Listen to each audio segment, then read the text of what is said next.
American Envoy. Dispatch code 32 Lima 81 Alpha. Welcome.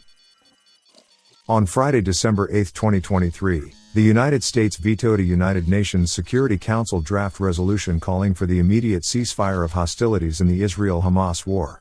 The U.S. veto came as something of a surprise, as the U.S. is generally thought to support a ceasefire in this war. U.S. President Joseph Robinette Biden Jr. said the reason for the veto is that it allowed Hamas to stay in power, that the resolution did not demand an unconditional surrender of Hamas. The U.S. probably has another reason why it voted against. In 2003, U.S. President George W. Bush partly justified the U.S. invasion of Iraq by citing United Nations Security Council Resolution 1441. This resolution states that Iraq was in material breach of the ceasefire terms of UNSC Resolution 687, which was a separate UN resolution regarding Iraq's invasion of Kuwait. UNSC 1441 reads, quote, recalling that in its Resolution 687 of 1991, the Council declared that a ceasefire would be based on acceptance by Iraq of the provisions of that resolution, including the obligations on Iraq contained therein, end quote. Please note the word, ceasefire. UNSC Resolution 1441 allows the use of, quote, any means necessary, end quote, to bring Iraq into compliance with UNSC 687. Any means necessary is generally accepted to allow for the use of military force. U.S. President George W. Bush used a stack of UN and UNSC resolutions to justify, and then execute, the U.S. invasion of Iraq in 2003. His father before him, George H. W. Bush, also used a stack of UN and UNSC resolutions to justify, and then execute, the U.S. liberation of Kuwait from Iraq in 1990. Both men used UN and UNSC resolutions to go to war. If the UNSC draft resolution of December 8 had passed, it could plausibly be used by any UN member nation and its military to justify entering Gaza to establish or re-establish a ceasefire. A nation like Russia or China could endeavor to do this.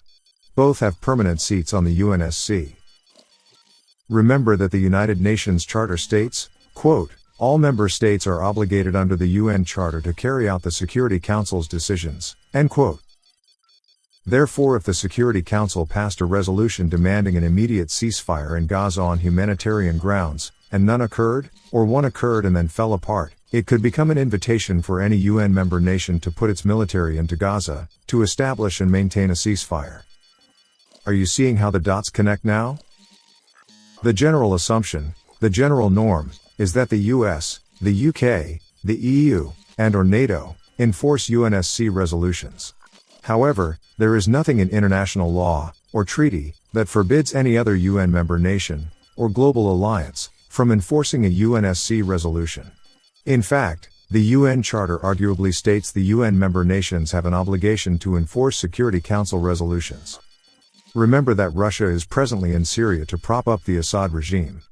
Hamas is backed by Iran, and Iran is backed by Russia. Therefore, the U.S. does not want to provide any legal justification for Russia to enter Gaza. Sure, it sounds implausible that Russia would do such a thing. But then again, Russia has been seeking to increase its influence and borders, particularly in regard to Ukraine. The U.S. certainly does not want to provide Russia a crack to exploit, or legal wiggle room to advance any further. A general assumption is Russia views the Biden administration as weak, that Biden is loath to put U.S. boots on the ground to advance U.S. strategic national interests. The U.S. has taken a more isolationist position in recent years, in part by ending its forever wars in Afghanistan and Iraq. The withdrawal of the U.S. military from Afghanistan, decided by the Trump administration, and then executed by the Biden administration, was handled very hastily, and transacted very uncarefully. It resulted in 13 dead U.S. service members. The Afghanistan withdrawal is viewed by many, surely by Russian President Vladimir Putin, to be a manifestation of America's weakness, and of lack of resolve to use its military. America's enemies surely notice this change in attitude. America's enemies probably seek to exploit this perceived weakness. Certainly Russia and China are now advocating for a new multipolar world order, where there is more than one superpower, a world in which America's exclusive global hegemony ceases to exist.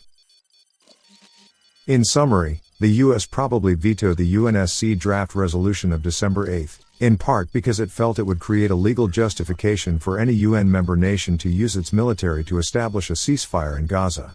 The US probably feels this way because it used UNSC resolutions to go to war with Iraq in 1990, and then again in 2003. Thank you. End of dispatch.